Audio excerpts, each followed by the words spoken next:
Pertanyaan selanjutnya nomor 4. Ringkaslah teori antropologi hukum Many Rooms for Justice berdasarkan hasil penelitian dari Marsh-Galenter. Marsh-Galenter mencetuskan teori Justice in Many Rooms yang mengatakan bahwa keadilan itu dapat ditemukan di berbagai tempat, tidak hanya di lembaga peradilan yang dibentuk oleh pemerintah.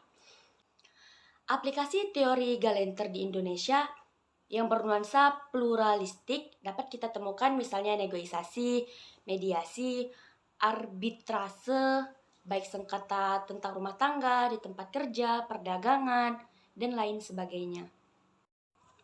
Contoh konkretnya, lembaga bipartit dan tripartit untuk sengketa perburuhan, mediasi kasus pencemaran sungai Tapak di Semarang dan Sungai Asahan di Sumatera Utara untuk sengketa lingkungan. Peran orang tua atau sesepuh untuk perkara rumah tangga, dan masih banyak lagi.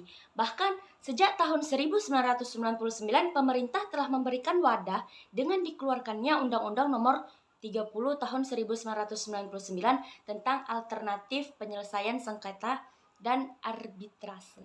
Pada masa itu terjadi dua pandangan yang berbeda tentang hukum. Di satu sisi dilihat dalam kacamata sentralisme hukum, sedangkan yang lain melihatnya dari dimensi pluralisme hukum. Galenter melihat bahwa pada dimensi sentralisme terdapat kelemahan-kelemahan, seolah-olah keadilan itu produk eksklusif dari lembaga yang mendapat kewenangan yuridis dari negara. Dengan demikian, ada gerak sentripetal dari masyarakat untuk menyelesaikan perkaranya. Artinya, satu-satunya cara untuk menemukan keadilan ditemukan di lembaga peradilan yang dibentuk oleh pemerintah, mengakibatkan banyak hal pada perkara terutama di MA, sehingga membutuhkan waktu yang panjang, tenaga, dan biaya yang lebih. Baiklah, pertanyaan nomor 5. Ringkaslah teori antropologi hukum Shopping Forum berdasarkan hasil penelitian Van Benda Beckman tentang penyelesaian masalah masyarakat Minangkabau. Aturan hukum yang berkembang dalam masyarakat Minangkabau ada dua bentuk. Aturan yang datang dari Tuhan atau Islam berupa Al-Quran dan Hadis, dan aturan adat yang juga terdiri dari dua unsur. Pertama, yang bersifat esensial dan tidak dapat berubah. Kedua, yang dapat berubah dalam bentuk hasil mufakat rapat negeri. Dengan demikian, aturan adat Minangkabau terdiri dari bentuk adat, adat istiadat, adat yang diadukan, adat yang teradat. Di sini jelas bahwa aturan yang berlaku dan berkembang dalam masyarakat Minangkabau cukup bervariasi. Hukum Islam, aturan adat dengan segala bentuknya, hukum negara yang bekerja secara bersama dalam mengatur hubungan antara individu dan antar kelompok masyarakat. Setiap norma tersebut lengkap dengan peranatanya sehingga memungkinkan bagi masyarakat untuk memilih peranata hukum mana yang dapat memberikan peluang untuk mencapai keinginan mereka. Sebaliknya, juga tidak tertutup kemungkinan bahwa peranata hukum yang ada juga ikut memilih kasus mana yang akan mereka tampung dan mana yang ditolak. Berdasarkan kepentingan lembaga itu sendiri, seperti apa yang pernah dikemukakan oleh Cabet Van Benda Beckman tentang forum shopping dan shopping forum. Dalam menjelaskan pola pemilihan hukum dan peranatanya itu tidak dapat dilepaskan dari sistem kebudayaan, sistem kepercayaan, dan sistem hukum yang berkembang dalam masyarakat. Inti kebudayaan atau model pengetahuan masyarakat memiliki unsur-unsur yang berkaitan, yang antara lain adalah sistem kepercayaan dan organisasi sosial. Kedua unsur ini tidak dapat berhubungan dengan unsur-unsur ekonomi, bahasa dan komunikasi, kesenian, teknologi, ilmu pengetahuan masyarakat saja, tetapi juga menghubungkan pengaruh alam terhadap keteraturan konflik dan penyelesaian konflik.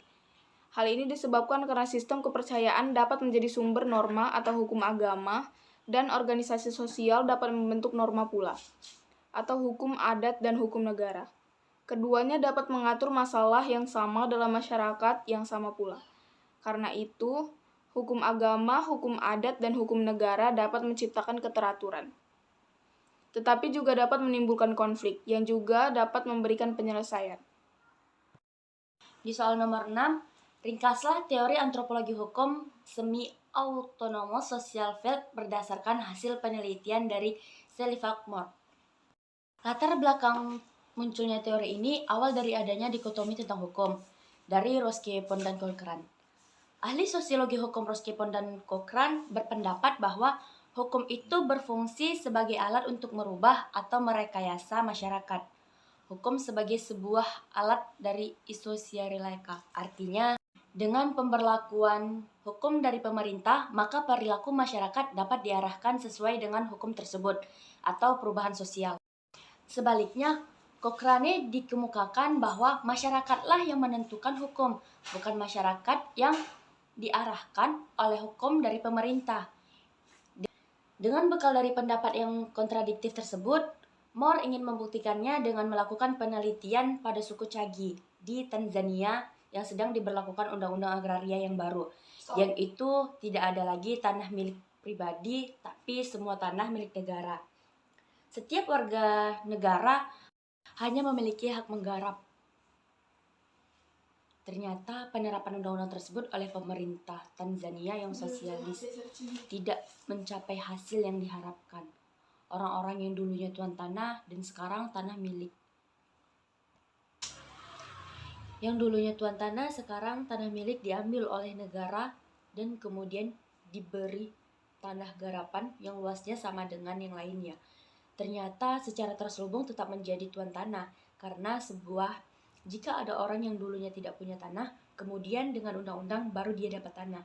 Tidak dapat menggarap tanah tersebut dikarenakan tidak punya biaya. Kemudian yang terjadi, secara diam-diam tanahnya dijual sedikit untuk tuan tanah untuk memperoleh uang. Sehingga yang terjadi di keadaan kembali seperti sebelumnya undang-undang agraria, yang tuan tanah kembali jadi tuan tanah, yang miskin tetap miskin. Akhirnya Lender 1, teori dari semi-otonom sosial bidang dari Foxmore, yang mengatakan bahwa dalam suatu bidang kehidupan sosial secara dapat membangkitkan aturan-aturan, kebiasaan-kebiasaan, dan sistem-sistem. Tetapi di lain pesta juga rentan menjadi sasaran aturan-aturan kekuatan-kekuatan lain yang berasal dari eksternal yang mengirimnya. Demikianlah jawaban dari pertanyaan-pertanyaan yang telah diberikan. Lebih dan kurang kami mohon maaf. Assalamualaikum warahmatullahi wabarakatuh.